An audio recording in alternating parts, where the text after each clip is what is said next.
Hello and welcome back to another episode of the MindSets podcast, episode 83. Charles, we're in seemingly a new location again. Always a new location. It's just Mr. Worldwide, Mr. Worldwide's, Mr.'s World. I'm having a brain attack. I don't know what's going on. I was trying to make something cool. It's a good start. It's a great start to None the of that episode. was cool. No, it wasn't at all. This time, what we're going to do, because we didn't get to it so far into last episode, that we're going to tell everyone right now what we're talking about today. Nice. So last episode, I love that. Yeah, it took well us done. about 25 minutes to get to the fact that we were talking about Keely Hodgkinson's training program. So if you didn't even get that far, we do get there. Go back and have a listen. It's actually quite a good episode. Was that because the 2-minute news was a 20-minute news? I think, yeah, the 2-minute news lasted something like 26 minutes. Perfect. Solid from us. So this time we're going to, first of all, do a better job of keeping that down. But second of all, this episode, if you can't already tell by the title, is all about who's better in some ways. Yep. We've got Bryson DeChambeau and Rory McIlroy. Both are squaring up in this episode, and they're squaring up, if you're listening to this weekend, Yeah. the weekend that it comes out, or the week that the podcast comes out, is the weekend of the Masters. Every golfer's fumbling. every golfer's favorite weekend, isn't it? Big weekend. Yeah. Gets to find out who gets to put on a fancy jacket. And obviously Rory won it last year. Bryson's not won it before. No. So they're going to go toe to toe. But I think also there'll probably be lots of eye rolling at the fact that we're going to be talking about golf. It's less about golf and more about the world of training in and around golf. I completely forgot. Yeah, there are people that are looking for reasons to not listen. Like, stay with us because we're going to talk about training. Yeah, rather than the intricacies of how to play golf. Well, what you might find out from this episode is that you could be really good at golf because you do the similar training. So maybe Hold tight. you should leave hybrid rock stars behind and maybe you just go and be on the tour. Anyway, we are going to get into the thick of it with how we usually do things from this point forward. 2-minute news. Let me set the timer.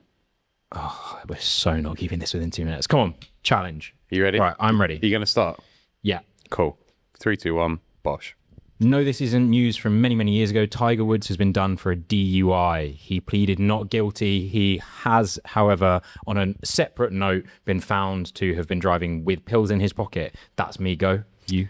Josh Kerr announced, I think at the beginning of this week, that he's going to try and break the world record for the mile, which is breaking 222 seconds at the kind of back end of this year at the Diamond League.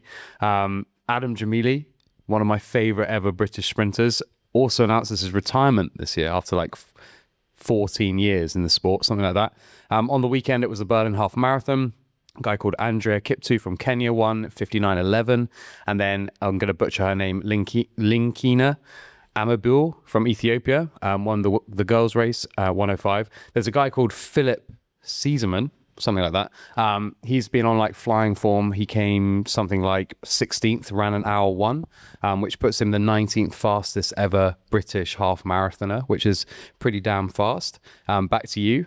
Well, I'm actually going to go back to your first one, Adam Jamili. I didn't know if you were going to get to this, but he has retired from being a sprinter. However, he is now going to be working with the Chelsea Academy next year with the football players. So that's cool. That's cool. Anyway, yes. Talking football, the Democratic Republic of the Congo have actually qualified for the World Cup, Awesome. Which is incredible. What's even more incredible is that Italy, who won the Euros in 2020, for the third time have not qualified for the World Cup, which is crazy. One of the best nations. I think they've won one less time than Brazil, which is mad. Yeah, that's crazy. Back to you for the last one. The last one, Tom Pidcock, who was on British cyclist flying form beginning of this year. He won one of the classics earlier this year, had to pull out of the stage race, the Vuelta a Catalunya, because of a knee injury. He's one of the hopefuls who's hopefully going to try and attempt to beat Tadej Pogacar in the Tour de France. So there's no timeline on knee recovery, but hopefully he can get back fighting fit. I don't know if he was meant to ride the Giro, but that starts at the beginning of May, which is in like 5 weeks. So we'll see, but fingers crossed that Tom gets back on the bike for that.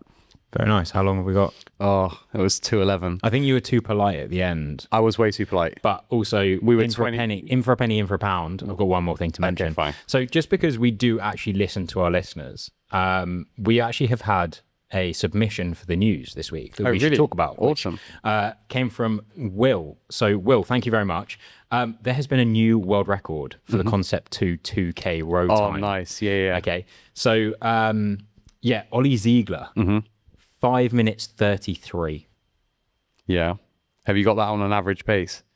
No, I can probably find it for you. Hold on. If it's on that post.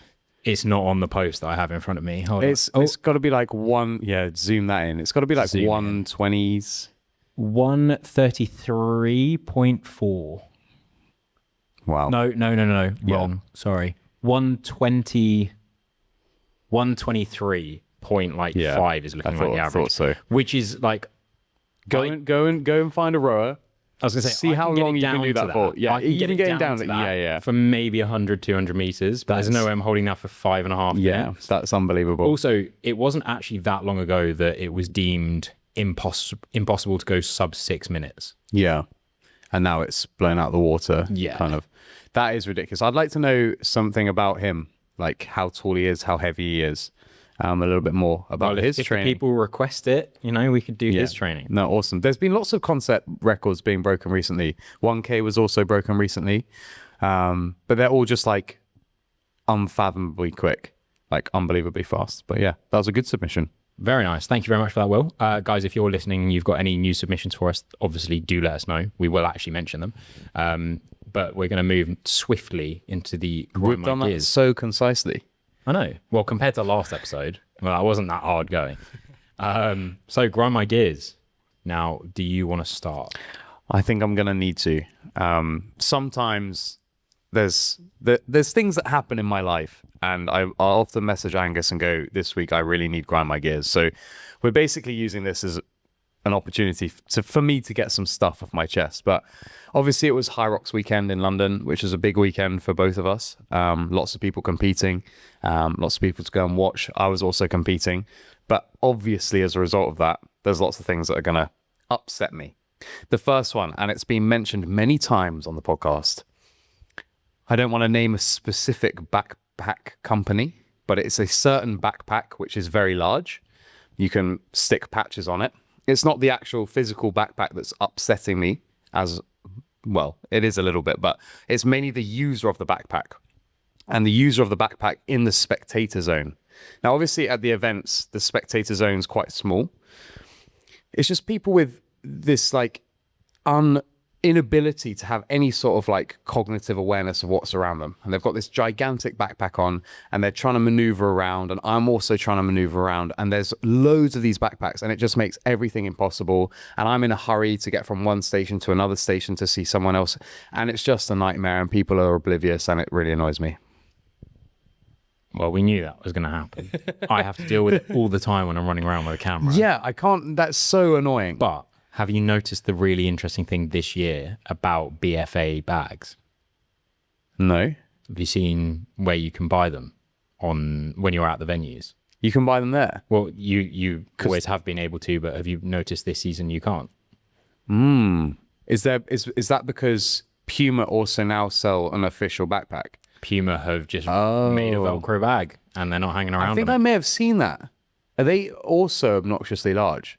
They're not as large. They're longer. Yeah, I think I've seen those. They still hold a lot. Yeah. And they've got the Velcro space on them, but they've basically just decided that we should just make that. Other backpacks are available. Other backpacks are available. So this kind of feeds into my next grind my gear is just people being oblivious as spectators. The lack of spatial awareness of people in day-to-day life pisses me off so much. And it is day-to-day, but even more so at the events. And I understand that for some people, they may not have been to a High Rocks before, and I've been to lots, so I kind of know the lay of the land and know how to get around. But there's just like this, I don't know how to explain it, just like gormless walking around. Like, have some urgency, man. It's so annoying. If any of my like content clients are listening to this, I'm not going to encourage you to to go back and listen to the clips that I send you, because I do quite often remove sound.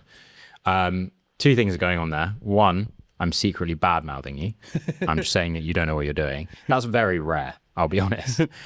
Two, it's usually just because I've stood there with a camera and lovely people that are a bit more spatially aware will pretty much do a matrix maneuver to not be on camera. Yeah. And generally, for the most part, I know that I'm in a public space. I know that's going to happen. It doesn't really impact the quality of what I'm filming, so I don't mind. So I'll actively encourage people to walk past. Sometimes it look quite cool in the videos. But a lot of the time, the video audio will just be me going, you're fine. Yeah, you can go. Yeah, thank you. Yeah. Or my classic, you're my favorite spectator. And then I'll walk away. But like, if you're listening to those videos, you might hear 8 of those, you're my favorite spectator. Never going to be the same person. I love that you're fine. Yeah. You're fine. Carry on. Yeah, that's good. Right. So my first one, I've got a visual demonstration for you. Oh, God. Just because I noticed it was here. These things. So if you're not watching on YouTube or Spotify, it's a gym clip. Because these things, weirdly, in this gym, don't seem to be missing. Yeah. So there's actually 3 spare. So I've upgraded gym. I think I've told you. Yeah. So I've upgraded the gym I'm at. But for some reason, people just go walkabouts with them. Yeah, it seems like the kind of thing that gets lost easily. The best gym I've ever been to, cable tied them. Nice. Yeah. Now, when I first saw that, I was like, what kind of place do we live in where that people are stealing them? Yeah. No, genuinely, great. And they also had like 10 extras. Because what I will see is I'll see someone uses a lat pull down, which has got 2 cable things. Yeah. Now, the lat pull down will have a bar across that connects both of those clips and you can do it. So what pisses me off is when I see people doing it with like multiple clips. Yeah. That's not what they're good for. I just also like, do they get lost or do people nick them? And if you're nicking them, why are you stealing that? What for? So this we're going to go down a rabbit hole. The first gym I ever worked at, and again, I'll name no names, but I was sat at the reception and the owner of the gym came over to me and it was kind of unprompted and I was sat there minding my own business and they said to me, "Do you trust the members?" And I was like, that's a weird question. Of course I trust the members. And I didn't really know what they were kind of hinting towards, but I later found out that some of the equipment was going missing. Lots of the bands were going missing. Like people love to steal bands. And I didn't really understand it. And then when I owned a gym, I was like, someone's stealing the freaking bands. Do you know how many drinks got taken from our fridge without being paid for? And you're like, honest membership base, stealing drinks, stealing bands. If we had any of these, they'd have been gone.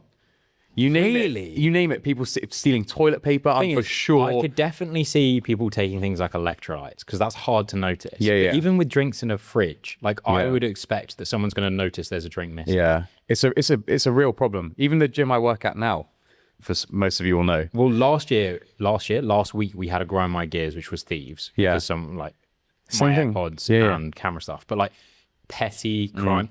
Look, I'm going to be completely honest here. So I'm going to tell a story that is not factual, but once upon a time there was a guy called Mangus. Let's go with Mangus. Nice. Cool guy.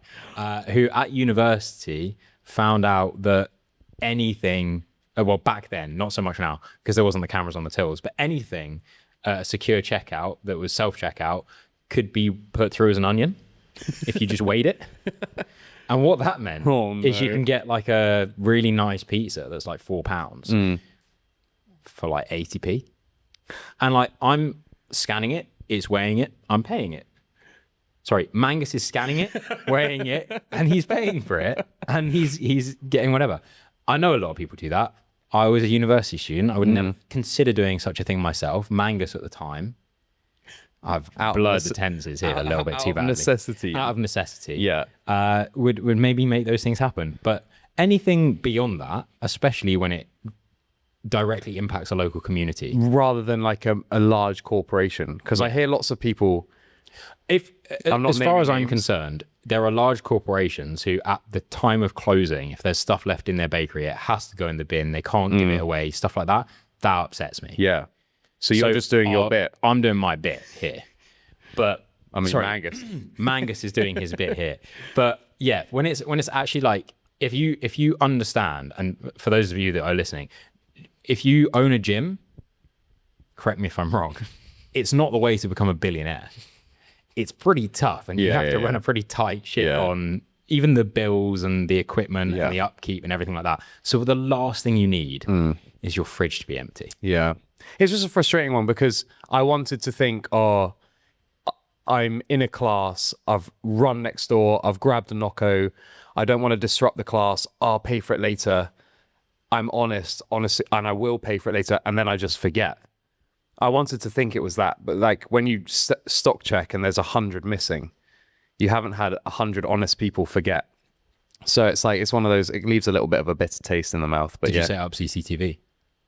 We didn't at our gym, but there is now CCTV at current gym for member safety. Really? Yeah. Okay. I love that. I love it as well. I'd be all over that. Call it out. Yeah, I'd be watching it all the time. But I think also now, obviously, stock is pretty consistent. Is it? Yeah. Well, there you go. It works, doesn't it? Right. Easy one. One more. Yeah. PDA-ish in the gym. Okay, here we go. So, I don't know what that means. public display. No, I know what the ish. Okay. I'm off Okay, the the ish. So this is tied to a story actually from this week because again, same gym. I promise you I've upgraded. I was walking past someone and I noticed out of the corner of my eye, that person was being stared at. And I'm just going to let everyone know there was a male and a female, and I'll let you guess which way round was doing the staring. But it was deeply uncomfortable. I then, while I was doing my exercise, noticed this person who was doing the staring was walking past numerous times, kind of not circling, but just like for no real need, going and doing multiple water trips, that kind of thing. These people don't know each other that you know of. That I know of. No, Yeah. They're not training together. They're not communicating, nothing like that. He's now like kind of being really horribly like awkward. And now she's moved on. She's onto a bench and she's started doing a new exercise. And then he starts lifting near her. And I'm like, genuinely, like, not my place, not that guy, but I am going to go and make sure she's okay in a second. Like, I'm going to go when she's next in between sets and say, like, is he annoying you? I can let one of the staff know. I'm about to do that. And then they start talking to each other. And it becomes very apparent that they're together. Fine. That's weird. But the whole thing, I like, immediately, I was like, oh, thank God. Yeah. But I was also like... there's too many creepy blokes in the gym. Exactly. Yeah. But then I was Let's also not like, go down that rabbit hole. what I have just seen was actually you guys flirting. And that's still quite uncomfortable. Super weird. Could you just both get on with your workout and not like circle her and like look at her in a certain way? And it's like, maybe I've just clocked onto it, but that's what they're into. Yeah, it's weird. Well, that's better than them being like all over each other. No, and which, like and I was going to say, actual PDA. PDA in general, no. In the gym is even worse. It's so annoying. Yeah. I've seen, this is another grime I get. I've seen the same guy, this was in my old gym, the same guy come to the gym with numerous different women and like just be like PDA with them all in the same like fortnight. And I'm just like, this is horrible.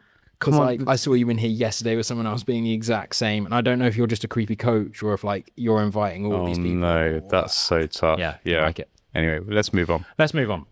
As we said, and this is why we let you guys know that it was coming, we are actually going to move on to today's topic. In the red corner, which is for both of us, we have Charles representing Bryson DeChambeau. My guy. And in the other red corner, we have me representing Rory McIlroy. And we're going to go through basically what their training looks like. Because for those of you that don't know, and you don't normally have massive interest in golf, we have two very talented athletes. And I say athletes, not golfers, athletes. However, they have somewhat different attitudes towards their training. Bryson is...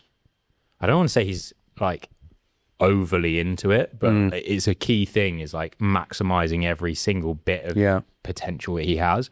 Rory's a bit more traditional, but like at the pinnacle of those traditional methods, I would say. I think like golf has definitely changed even since I started watching it, because I got into it when I was very, very young. And it's definitely evolved and developed. And I kind of remember, I think it was Tiger who probably initiated the change from, okay, we're a bunch of like kind of out of shape but talented people who can hit a golf ball really well, to, okay, now we're athletes and we train like we're athletes. I think Tiger was the catalyst to kind of spark almost like a new age of golfer.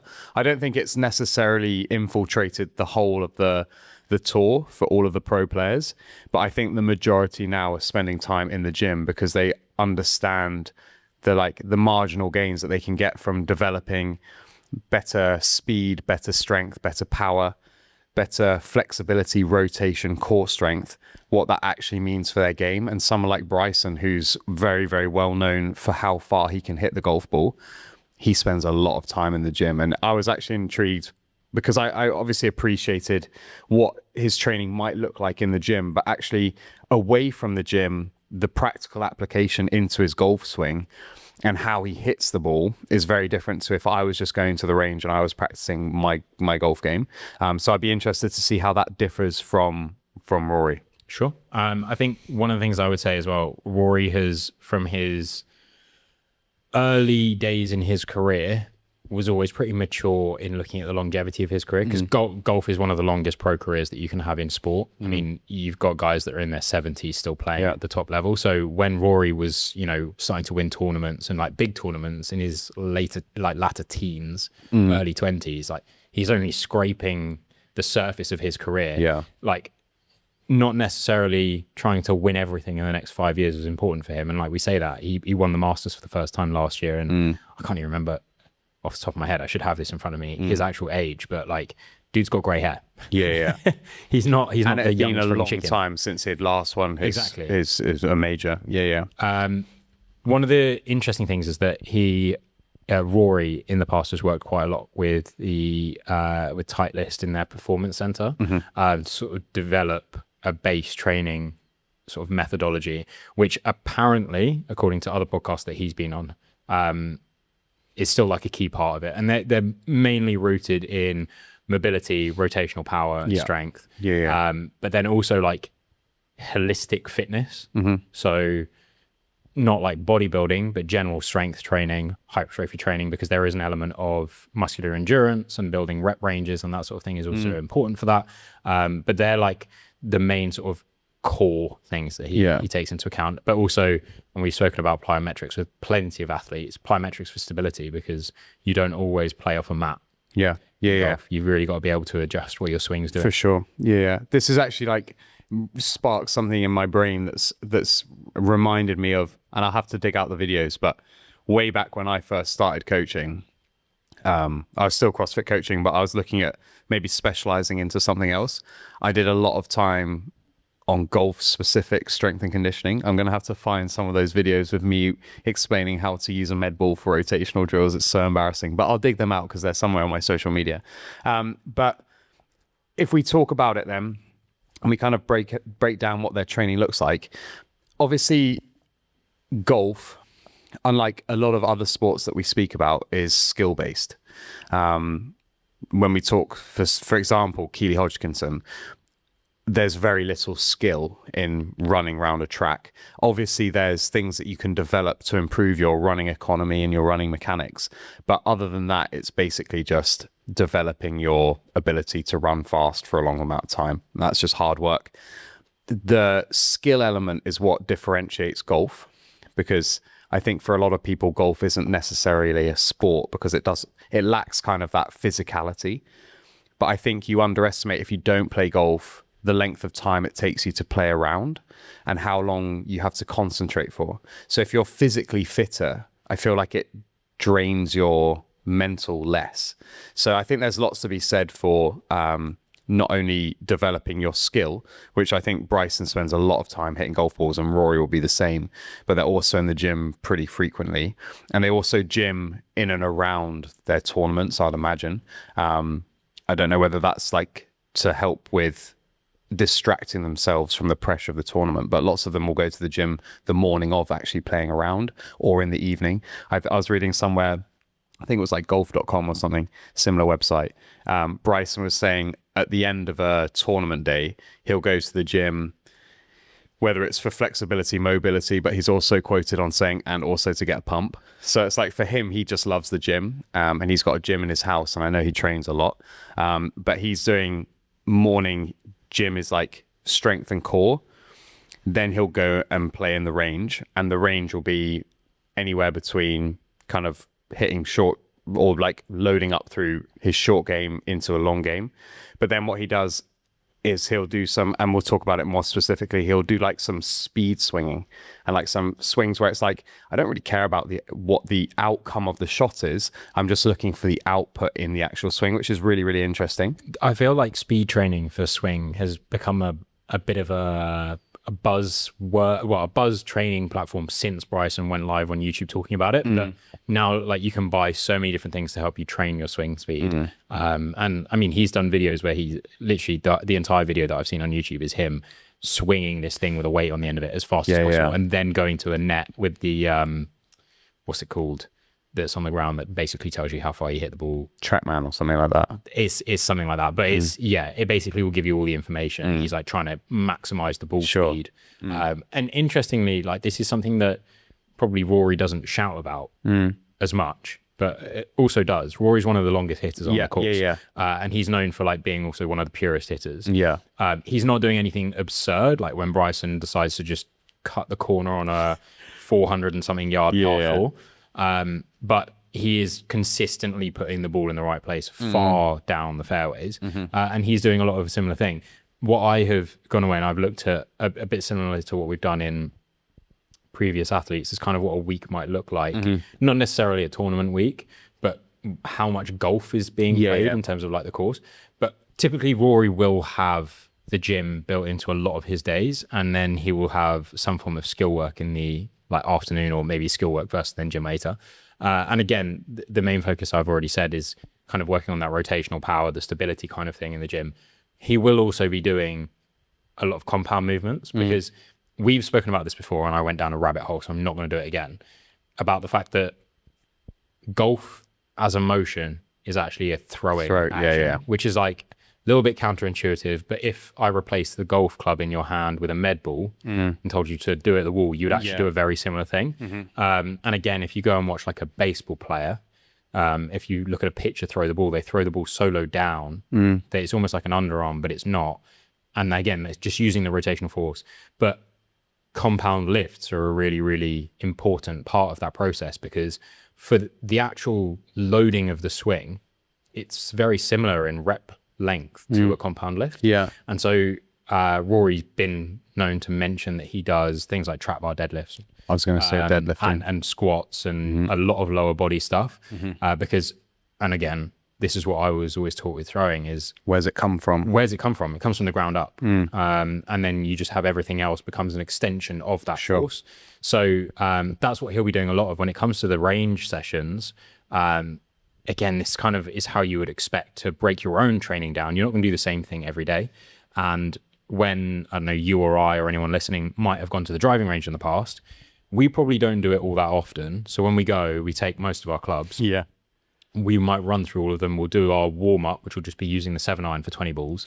And if it goes well, we'll be like, cool, I'm going to use my driver now. And if it doesn't, then maybe you'll go to the putting green with the rest of the balls. But for them, it's obviously very different. It might be working on a shot shape. It might be working on a specific yardage. I mean, with latest technology, it might actually be working on doing very, very different things with ball flight in order to maximize or replicate certain shots. So there's a whole host of things. And for example, it might literally just be like a driver day. But for that driver day, there won't have been any core work in the morning of, because you don't necessarily want to be fatigued if you... Because, I mean, realistically, the pre-fatigue of a rotational strength training session does not replicate the 3 hours of golf before. It's very different fatigue. So those things wouldn't get paired together. Well, when you look at their score, you're like, well, they've shot, I don't know, 69 to 75. That's how many swings they've done. That's how many rotations they've done. But also within that, I mean, in theory, if they've shot par, so let's say they've hit par 72 on a 72 par course, I mean, 36 of those shots were putts. I love your thinking. So like half of that. But then I go to the gym and I do 79 Russian twists. Exactly. You know, it's just like you've played a full round of golf just in one freaking and you mentioned a lot of people won't give credit to, you know, how long the game of golf is. For those people that don't seem to have an interest in golf, this will sound like hell, but for if you and I were playing and we were walking the course, it might take us 4 hours. For those guys, it actually takes a lot longer than that because the pace of play is a little bit slower. They might be better in taking less shots. But then the topping 3 yards forward and going again. And the time they take to analyze the shot and discuss with their caddy. Yeah, I mean, it definitely takes time. I forgot what I was going to say now, so it can't have been that important. But it was going to be really, really good. So you can continue. And well, I'll struggle to keep up with that. But in terms of the golf volume, I literally obviously remembered now. Okay. So I was just like, it would be quite good if we could like have almost like a list of things that you need to characterize a sport. And obviously I said on the Diet Starts Monday podcast with Roscoe, I thought tennis players created the most all-round complete athlete. I think golf is very similar to tennis with all of the mental fatigue that comes with it. It's not as fast-paced as tennis, and you're not necessarily having to deal with the return shot from another person, but you're dealing with the conditions of the course, whether the green's fast, whether the green's slow, whether you're working with wind, except all of the environmental stuff. But you have that mental stimulation always. But then it's the skill that comes in the form of accuracy. And like you pair that together with, obviously, when you're hitting the ball, it's so athletic with the rotation from the hips, with the timing, with just the general feel. It has all of the elements that I think tennis has. It just doesn't have that physicality. I'd say it doesn't have like quite the same intensity. Right. And that's the thing that it lacks. And then as a result, I think people discredit it as a sport because it's like, well, it's just walking around and then hitting a golf ball. But I think at the top level, it's so like, it's maybe not intense in the traditional sense that we'd use it for sport, but it's intense. So imagine, right, I think if we reframe this as well, so for people that are listening, if I gave you the opportunity to return a serve from Venus Williams, okay, it's her second serve for one, so there's a slight more chance, and she's at the other end of the court, you step up, and she looks at you and she goes, "You ready?" And you go, "Okay." You get your one attempt.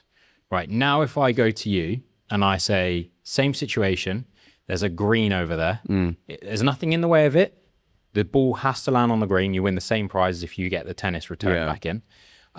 Here's a bag full of clubs, and you're going to take probably 5 minutes before you hit the ball. That 5 minutes is horrible because now I've given you so many options and you've got so much time to think. And the time that you then choose to hit the ball, are you going to hit it when it is windy, when it's not? Is it windy down there? Is it windy here? All of these different things you now have to consider. Whereas when Venus goes, "Are you ready?" That's it. It's like you just read and respond and you try and get it in. And if you don't, fair enough. How much of that response is actually just an inherent reaction to where the ball's going? You're not returning it either way, just by the way. Even if it's Venus Williams the second, you ain't returning it. Now, if you layer on, right, imagine the impact. It's Venus Williams, by the way, and we are mere mortals. Now, if I told you, you get 3 attempts with both scenarios, but the first attempt, the attempts that you've had with Venus Williams, you've missed both of them. Right, you haven't even seen it. You're not going to have a lot of confidence, but again, you're like, oh, well, I mean, she's a pro tennis player. It is what it is. When you're dealing with the conditions, and let's say I told you the first 2 attempts with the golf ball, you hit one in the water and you hit one like 2 feet in front of you. Yeah. You cannot get those out of your head because you're in full control of what happens with the ball. And so you have a bad hole, let's say, when you're actually playing golf, and getting yourself out of that is so much harder than having a bad game in tennis where someone has just outserved, like has just hit 4 aces down the middle. You haven't got a single one back. It doesn't really bother you going into the next game so much as like, that was really good from them. In golf, you have a bad hole. You could be 6 under par, go into the last hole and shoot a 21. Well, you can't. Shoot a 10 over. And like, you're just destroyed for the next day. It can carry you through a whole tournament, whereas that sort of impact mentally doesn't happen. So it's definitely more of a mental sport around the skill aspect as well. Just on that, it must have been on YouTube. I saw a video of Carlos Alcaraz walking onto the tennis court and he's wearing like tracksuits and like Travis Scott lows, and he's just there, and someone passes him the racket and goes, "Can you serve at me?" And he serves maybe 20% effort. The guy doesn't hit it, and they're like, "What?" And he was like, "Oh, you want me to actually try?" Just chilling, like shoes aren't even done up, serves 100%. The guy, like, he can't even react fast enough. Like, it's one of those things where you're deconditioned because you see pro tennis players playing on TV, the likes of Roger Federer, Nadal, all of the rest of them, Andy Murray's, all of these people who are incredible at tennis, and you become deconditioned because they can return it. If you were put in that position, same as if you see a professional marathon runner run past. On TV, you're like, yeah, they're running fast. But until you actually experience it, same thing with golf as well, because you have no comprehension of, like, you watch it on TV. There was that shot of the Masters Rory played. You know, that reaction, shot. You know exactly what I'm talking about. I think it's on to the 15th, maybe earlier but he's hit just the most outrageous draw. Like, the ball started way right and then it's finished pin high. Yeah, so for those that don't really know, obviously depending on which hand you use to hit the ball, but a draw is going from right to left, and you bend it around. But also hitting that is also an optimal way with the spin of the ball for extra distance. But this one was purely like, there is a massive tree in the way, and I have to get it all the way around that. Over water, the pressure cooker. This is And I mean, all of the external factors for Rory on that final round of the Masters last year, we've spoken about that so many times. Like, to be able to do that is unbelievable. But I love the analogy of tennis, because I think tennis is slightly more relatable. But in the same way that you hit over the ball to create topspin and hit under the ball to create backspin, you can do exactly the same thing with a golf ball. And the professional golfers have just this unbelievable ability to spin and shape the ball. And it's just like, for someone who's just picking up a golf club, even hitting the ball straight 50 yards is like an incredible achievement. To then think about how much repetition, how much practice has gone in for them to be able to hit the same shot over and over and over again is unbelievable. So I'm going to say it was probably about 10 years ago. TaylorMade did a series of YouTube videos with their golfers, and they did range videos. They did videos where they took golfers out on course. And in this one particular video, they took Rory McIlroy out on course. And they were talking to him about one of his favorite things to do in terms of a bit of fun training.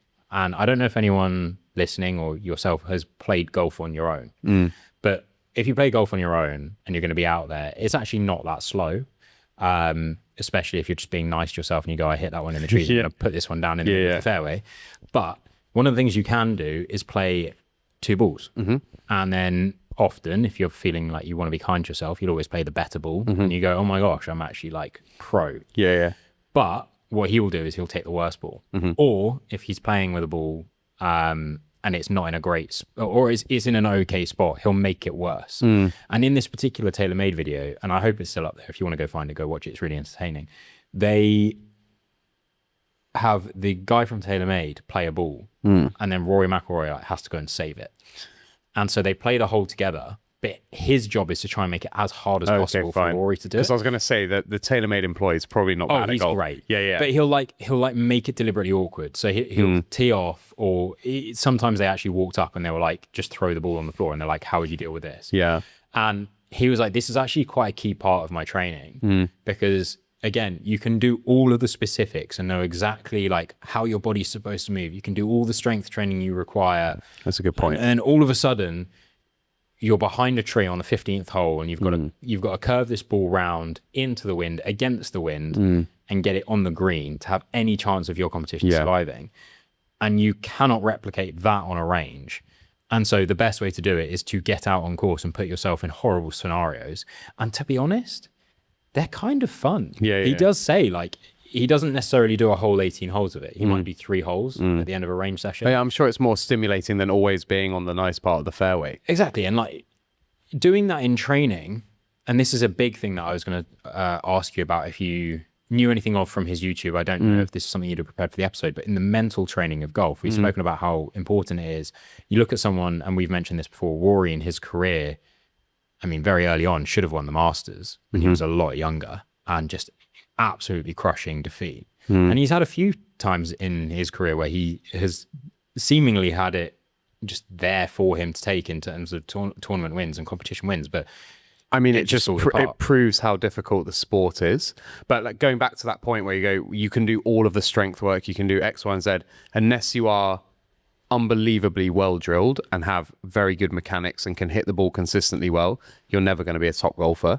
So that's why the likes of someone like John Daly, for example, who you look at and you go, that guy ain't athletic. But there's a few people like that who probably are still knocking around on tour. They're few and far between now because of the likes of Bryson DeChambeau, who's hitting the ball just way further than everyone else. But I think if you're a bit newer to golf or interested in golf, I think Bryson's YouTube channel is a great place to start. It kind of breaks down the barriers to getting into golf, and it also makes it a little bit more fun and entertaining. And he doesn't just play with golfers. He doesn't do like crazy serious golf content, but in and around the videos that he's making, for example, he does a series called Breaking 50 where he'll play a round and try and break 50. Obviously the name's it.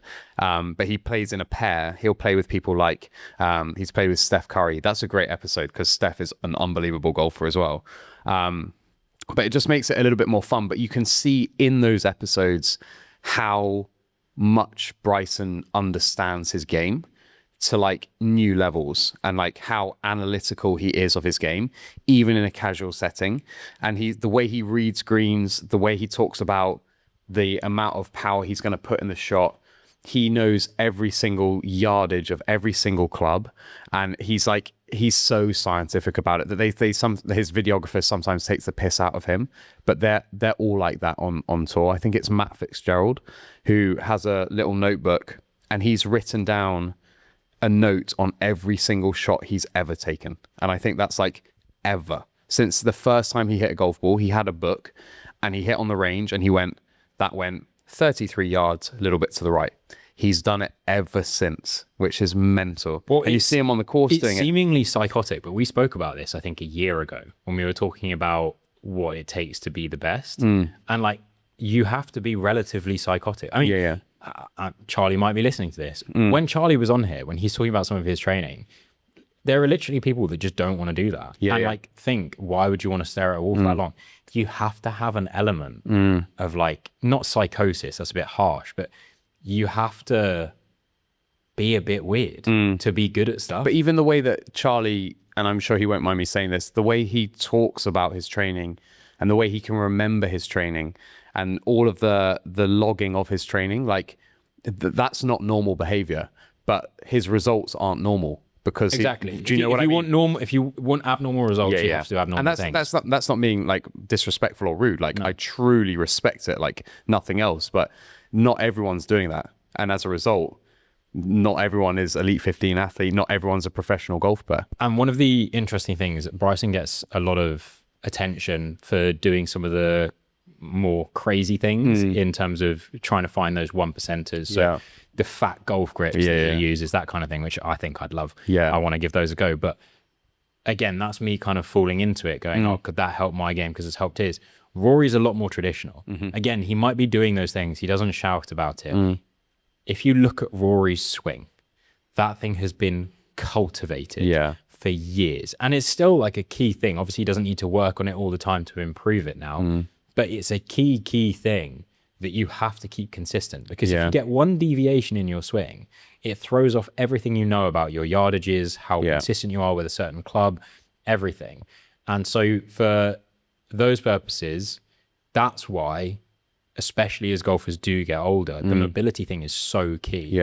But it's not just mobility in the way that we see it as like doing some 90-90s with your hips, but like actually, is your shoulder mobility good enough? Are you doing enough of that? And then also swing training comes under a bit of mobility as well. So again, another focus in his training, rather than so much looking for those things that aren't in your control that could make a difference. He's looking to basically say, well, I'm going to paraphrase here, but he's mentioned that people have been playing golf at an elite level for years. So like, you don't necessarily have to do anything substantially fantastic these days to be at the same level that they used to be. And they used to break par and set just unbelievable scores. I mean, you look at Tiger Woods, I mean, in his unbelievable winning era was the early 2000s. That's 25 years ago. He was absolutely dominating and setting some course records, which still today have not been broken. I wish I remember this fact because it's unbelievable, but he's like, he has every single record in the PGA. Like you name it, Tiger has it. And the winning streak that he went on in the early 2000s, just go and watch the Tiger Woods documentary on YouTube, because even me thinking about it gives me goosebumps. And there's that reel that's going around where they like montage some of his best moments. But the beginning of the clip, and even this is mind-boggling, where when he started playing, he wasn't allowed in some of the clubhouses just because of the color of his skin. Like, how ridiculous is that? But Tiger, he's like famously quoted for saying, and he was like, okay, whatever. He was like, I have 2 questions. He's like, where's the first tee and what's the course record? And then it goes into the montage of him just being an absolute savage. And like, that makes my hair stand. Like, Tiger Woods from the early 2000s is the reason why I got into golf, because he was the reason Rory got into golf. And they had a very similar, like really fluid, really athletic, really natural swing. And when I saw Rory playing golf, I was like, I want to be a golfer. And like, that's the progression of it. And like, Rory's had some issues in his career at some point, maybe especially with his putting. And like lots of golfers have these issues, and they try different putters and they try different styles. But I think inherently his swing's very natural, whereas Bryson's gone through this whole process of like recultivating his swing and like using different equipment and learning to trust his equipment again. And he has a less traditional looking swing. If you put them side by side, you'd go, I want to swing like Rory. But whatever, like Bryson swings like Bryson, and he hits the ball so far. And that's actually like come full circle for me, because now when I'm playing golf, I used to try and copy someone like Tiger Woods or Rory McIlroy. I just copy like a monkey see, monkey do. I try and copy their swings, and that's kind of how I learned how to play. But I've realized that I can't have their swing. That's their swing. So I need to work with what I have. And that's what kind of Bryson showed me over the last couple of years, where he's got a weird looking swing sometimes. And so as a result, I'm okay with my swing looking a bit janky sometimes. If I get the results I want, does the job, right? I think that's one of the biggest sort of maturity things that I see in a lot of sport, is like, you'll see people at the top level generally that just do stuff differently. And like, you just have to accept that actually, like, that's partly the reason they're elite. It's because they haven't spent ages trying to undo what they naturally do. And it's like their body's found a way to do something. Like, you don't necessarily need to fight it. And I very much now, sadly, you and I are both getting old, so we're probably not going to go pro anytime soon in any sports that we compete in right now. But if I was to pick up a sport now, I would actually take the approach of, well, there's not really too much point in me going to square one. If it's a movement that I already sort of do, then I just need to maximize the potential of that. And I could probably still be pretty good, potentially elite. But if I try to go and watch numerous videos of Rory and his swing, and I try to learn that, or equivalent for whatever sport this could be, I will probably have less success than if I just went with what I can currently do, with a bit of help in shaping that. And I think that's what you see when a lot of these athletes and golfers especially work with different coaches. That might be actually because they feel one coach has tried to change something they do too much. And another coach might just run into another coach and be like, why have you changed that? Like, you were doing that so well 5 years ago. And they go, actually, that's a really good point. And they might go back. How often do you see that? Whether that's golf, I think it's golf and tennis, because there's so much like mechanical. And I think the analogy is really, really good. But this is so convoluted. But there's another golf YouTuber called Grant Horvath, who's a +2 or something handicapper. So he's incredibly good at golf. He played college, but he sometimes does videos with Bryson, and you go, this incredible college golfer, he sucks compared to Bryson. Like, so Bryson, bad. like, to be a professional golfer is just like unrivaled.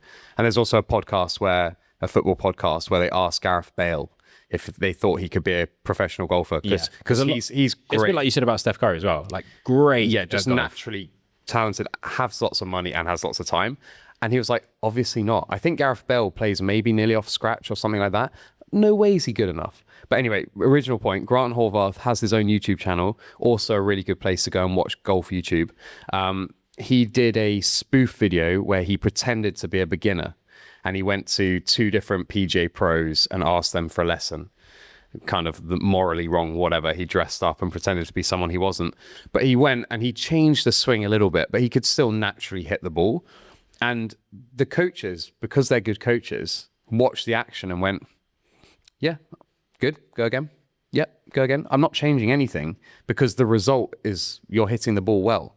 So it's like a sign of a good coach, I think, is like, if Rory McIlroy came to me and was like, can you help me with my swing? There's probably not much I'm changing. So I had a golf lesson when I was younger, so I used to play golf as well. I went to a driving range. It was Wentworth. So for those that don't know, Wentworth, very famous course in the UK. Sorry. It's been home to the Open. Was that your first ever golf lesson? No, it wasn't my first ever. It was just, I got it for Christmas and birthday as like a present. That's a great gift. It was really cool. Bougie. And I went in, and bear in mind, again, this is like probably 12 years ago now. I walked in and the guy was like, yep, just hit some, guess what club? 7-iron. Obviously. Just hit some 7-iron shots for me. And then after like 8 shots, he was like, okay, just stop there if you just come over here. And he got an iPad out. And I was like, whoa, what are we doing here? And there was multiple cameras around. Games? And basically the software had recognized and compared my swing to a pro swing. Cool. And then he could just coach me off that. Yeah. And so he was like, so you're actually pretty similar to this. And he was like, the problem that we've got here is you are young. So like, you're going to grow and it's going to change. Yeah. But like, this is what we'll work off. And this is, you know, the differences and how you could maximize that. Yeah. It's so cool being like, okay, I actually play golf like this person. Yeah. So all of a sudden it was like, okay, well, sadly, I'm not playing golf like Tiger Woods, but I am playing like this professional, and I can actually go and watch what they do and like start to model my golf game around that. And that's, again, when I was playing American football, Same process. as soon as Josh Allen came along, Yeah. everyone was like, you throw like him. And I was like, well, that's great because he's got a cannon. He's he has become a very successful player. But at the time, he was a pretty bad athlete in the NFL. Well, pretty bad athlete in college because he wasn't really that recognized. And so I was a bit like, I don't like that comparison. Now, gassed about it. Yeah. One of the best. At the time, I was like, I want to be Aaron Rodgers. Yeah. Now, glad I'm not like Aaron Rodgers. Yeah. It's funny, isn't it? Yeah. Anyway. I think my first golf lesson, if we're doing go this, because I want to put this in, because I'd been obsessed with it, and I'd been like trying to hit balls on the range and like faffing my way around it, but I was just constantly watching videos of Rory and constantly watching videos of Tiger. Everyone else was like maybe Ian Poulter, a bit of Justin Rose, Lee Westwood at the time. I was like obsessed, and Luke Donald, like the British players. So when I went for my first like official lesson, I was basically just copying them. And the guy's like, just to like boost my ego and gas myself up, he was like, you sure you haven't played golf before? And that for me, I was like, oh my God, that's incredible. Because I'm like, the ability to just like watch and replicate. And I think there's so much merit in that, and just trying to like see a movement and do it. I'm not going to talk about a book, but there's a book that I'm currently reading where it tries the same principles in tennis coaching, where it's like, I'm not going to speak and talk. I'm not going to tell you how to do it. I'm just going to show you, and then you're going to try it. And the results are like night and day. Like if you just see something and you cognitively learn that way, the ability to just copy is crazy. One of the really interesting things that I learned, and this will be probably the last thing I need to say about golf, is when it comes to driving, one of the things that you can learn from Tiger Woods is to not do it under the influence. I thought you were going to say something serious. Sorry, it was in my head like 5 minutes ago. I was like, I need to get that in there. That's sorry, Tiger. Yeah, that's shame. That's tough. Shame. You're on Game Patrol. I am this week. As always, I'm very excited about my game, and I've spent an embarrassingly long time prepping the game. I don't know if it's going to work though, and I haven't gone through quality control, which is Angus yet. But we're going to try a brand new game. We've never done it before, and I'm going to give Angus some audio clips. Okay. All right. So I'm going to play some audio that I've pre-recorded on my phone. I'm going to do it into the microphone. So for you guys at home listening, you'll be able to also hear. Now, it's famous commentary. So it's from sporting events. It might be matches. It might be different things. Olympics, football, all different sorts of things. Motorsport.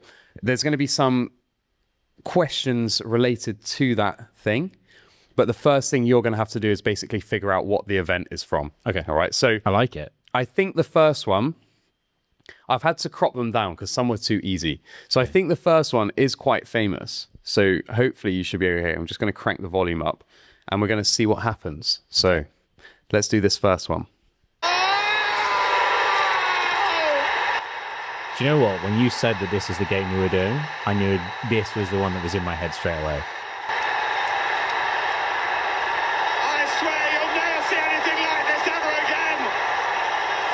So watch it, drink it in. I was at my kitchen table watching this on an illegal live stream. Nice. And Sergio Aguero scored a 90+ 3 minute goal to beat QPR and win Manchester City's first ever Premier League. Do you know what year? Oh, that's going to be a bonus point because you got who scored and which team won, and you also got the team they beat. But you're still not sure if I know what year it happened. Every time I watch that on YouTube, I actually get goosebumps, and I hate football. Yeah, it's crazy. I'm gonna go and I think it's between 1 of 2 years in my head. I think it was 2013. Oh, I really wanted you to get it right. 2014. 2012. Oh, that was honestly that was so solid, and how quickly you got that. Yeah. The quality was quite good. Yeah. The quality on some of them is skeptical. Okay. So we'll go for the second one. Cool. Hopefully you at home can also hear. Oh, for those that weren't aware, the audio clip started after the G. Yeah. Aguero, but it, honestly, iconic. Yeah. It's so good. Okay, here we go. It's for the second one. Up to B, take the yardage, set him up. He won't miss. He won't keep missing. Now a crucial kick up. That's the drop goal.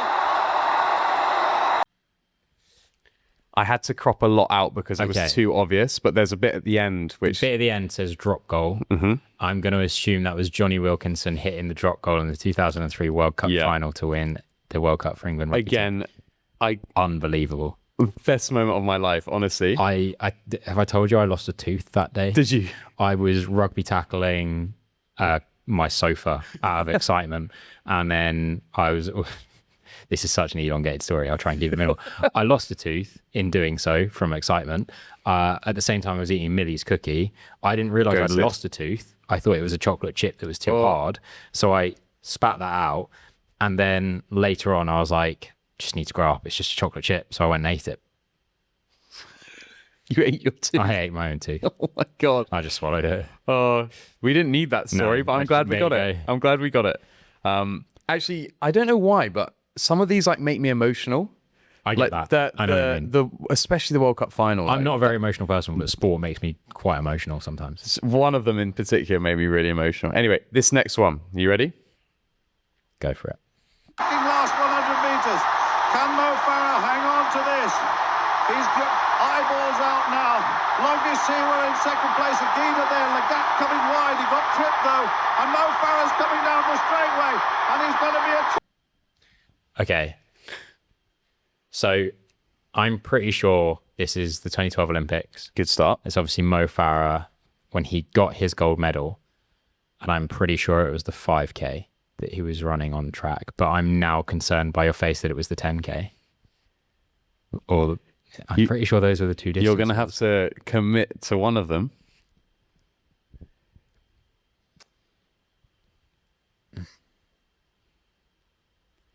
He holds the British record for the 10K, doesn't he? Yeah. I'm going to go on the track. Yeah. I don't think he holds it on the road. But this was on a track. I'm going to say 10K. You should have backed yourself. No, really? Do you know, so I was annoyed that you guessed it right first time. But I was pretty confident it was the 5K. He'd already won the 10K. Okay. So this was the 5K where he doubled it and was a double Olympic champion. Damn. Okay, so I'm obviously gutted because I'm not getting the point, but in my head internally, I'm like, I got that right. Yeah. Yeah, that's fair enough. And I honestly, that's probably my most viewed video on YouTube. It's so embarrassing. I'll watch the whole 5K race. It's so good. Okay, next one then. This one's way harder. This one's pretty convoluted.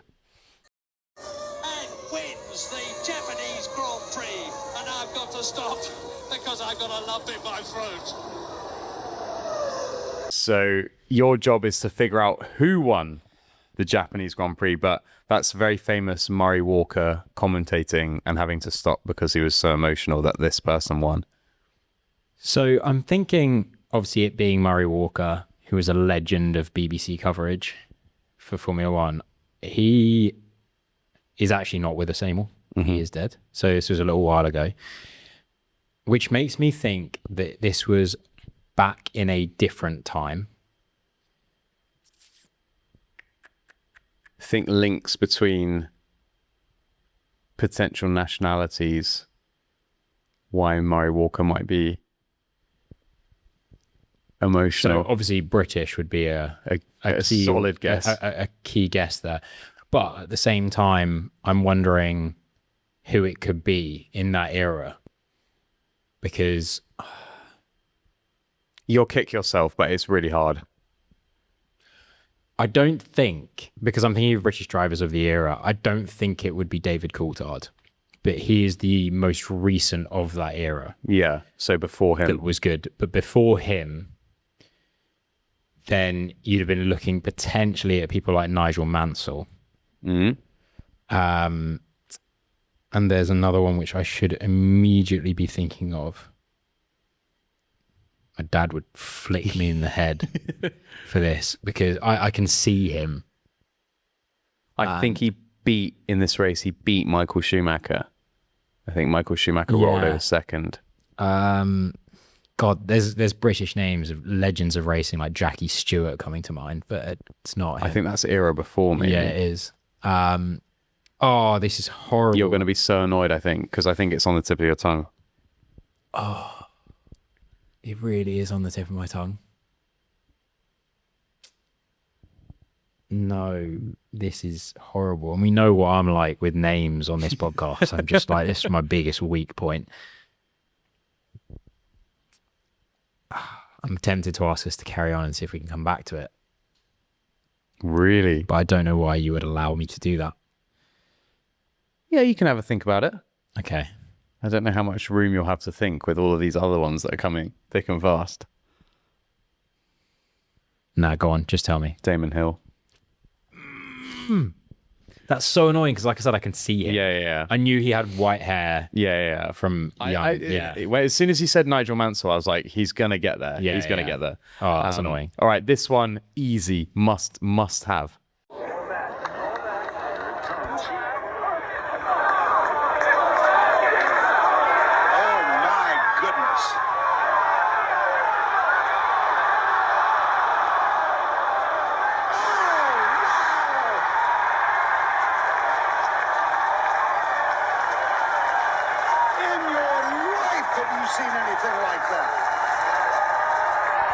Some of the best commentary ever in your life. Tell me about it. Tell me everything you know about it. Okay, so I'm going to struggle to tell you which hole it was. Okay. But this is Tiger Woods Smash. playing in the Masters. Yep. And Good start. He is just off the green. Yeah. And he is a shot down at this point. On Sunday in red. Yeah. He chips in. But like when he chips this thing like 8 feet up the green slope and it just trickles down. Slowly. And Nike paid for this to happen. But the Nike logo is on the ball at like staring directly at the camera when the ball stops on the edge of the cup. Yeah. And then it does half a rotation and falls in. You can't write it. And it was That's just like Tiger magic. one of the best things I've ever seen in I've sport. got goosebumps now thinking about it. I had goosebumps when I watched it this morning. And Tiger went on to win that Masters. Do you know what year it was? This would be a complete guess. I'm going to say... This is like the era. I'm going to say, is it like 2006? 2005. Oh. And it's the 16th. It was the 16th. Which is probably my favorite hole at I the thought Masters. I was going to say 16th or 17th. And 17th was par 3. So, yeah. Very good. Good. This one's super niche. So, and it's quite long, but I think we're going to listen to all of it. Just bear with it. There's some weird bits. It's very chaotic. And then I can kind of explain what's going on afterwards, but it's iconic for lots of different reasons. And can absolutely fly. I just don't think they can do it, Dan. I mean, Jason Leigzak has been there how many times in his career has he anchored this free relay and medley relay, but I just don't think he can do it. He's trying to ride that wave as much as possible. Bernard is pulling away from him. United States trying to hang on a second. They should get the silver medal. But Lizak is closing a little bit. Can the veteran chase him down and pull off a shackle here? Here comes Lizak. Unbelievable at the end. He's done it.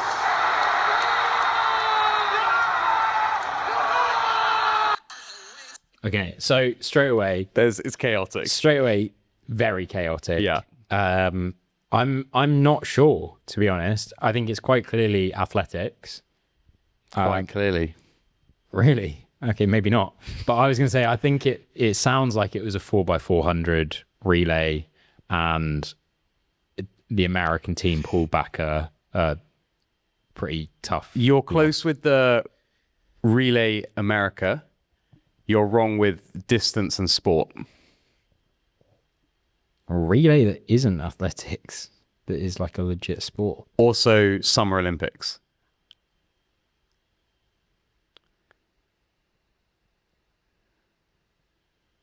Again, you're going to kick yourself. Okay. I'll give you a clue. Summer Olympics. Okay. In the relay Wrong team, sport. one of, if not the most decorated Olympians ever. I think ever. American Olympian. Oh, is it swimming? Okay. Oh, now I obviously remember it. It was that one. It was the 19. No. Okay.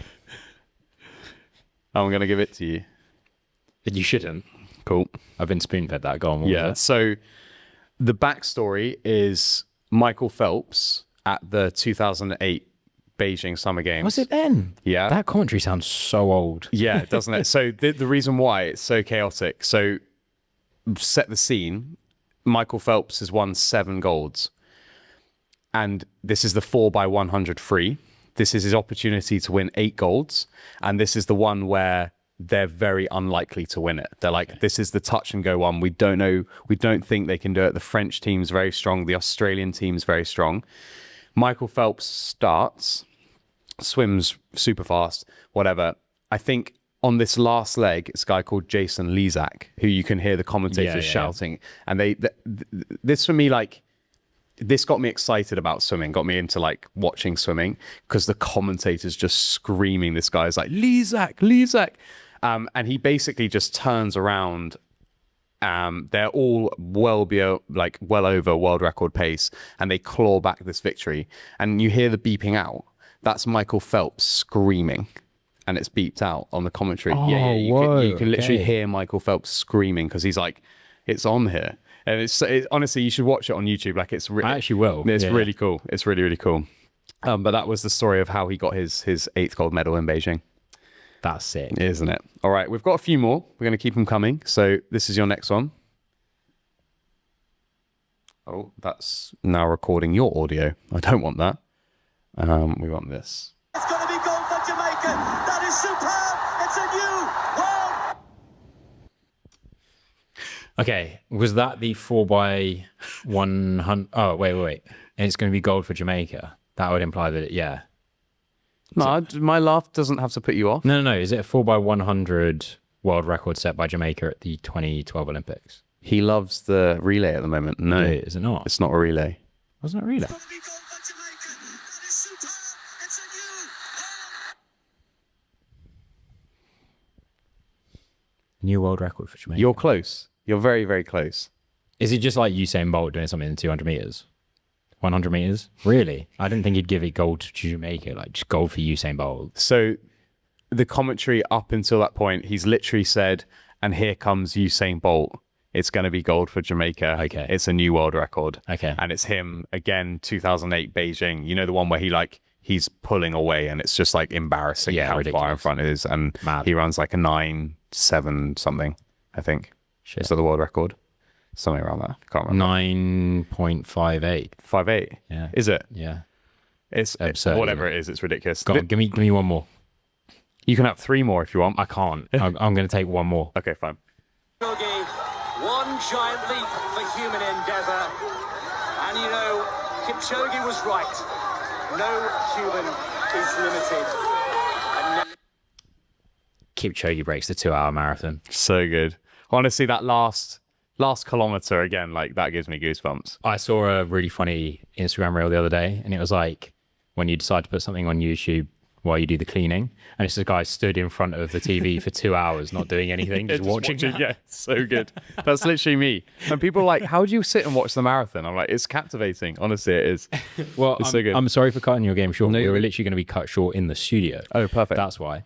But I was actually really enjoying it. That's a really good game. Yeah, well, we've got some more. We'll save them for next time. Drop a comment below if, first of all, if you got the ones I didn't get, and if you want to hear more of them, then we will do this again. Likewise, if you have got Grind My Gears, please do send them in at mindsets_podcast. I'm going to give a very quick shout out to High Socks and Podium Chaser, who love us. They give us a few socks to talk to you guys about, and some nose tape and some cool clothing, caps, that sort of thing. Genuinely, you've raced in them multiple times now. Yeah. You recommend the socks, the extra grip. It only benefits your race. If you're racing in normal socks, then why would you not give something else a go? And if you want to do so, then use code mindset15. That gets you a little 15% off, and it gets us a little bit of love as well. While you're also offering out love, you should be following on Spotify and subscribing on the YouTube. It is completely free. We said that in the last episode. We double checked for you. It's completely free, and it means a lot to us. It means that we can do bigger and better things. It means that we can be in places like this more, and we can move around and get even more of your guests coming on, your favorite guests coming on. We actually have started to find that we have connections on some of the guests that we're talking about. Perhaps we'll have Keely Hodgkinson on very soon. But if you have any other guests that you would like us to try and approach, or if there are people that you would be interested in how they train, again, that's really important. You let us know, because we serve the people. So I've got one more thing to ask you. This is the last episode that will go out before you're actually officially old in your 30s. You're actually the worst person. So have you got anything you want to say in the last podcast episode to go out while you're in your 20s? I have absolutely nothing to say to that. So, for everyone who's listening who's over 30, they're just going to be like, what are you talking about? I wonder if our age dynamic's going to change. I who knows? I'm sure it's not going to be as big of a deal as I'm making it. Nah, it'll be fine. You'll still be young at heart, don't worry. Just old in body part, joints, everything. Well, I've been that for a while, so nothing will change. Anyway, we look forward to seeing you guys in the next episode.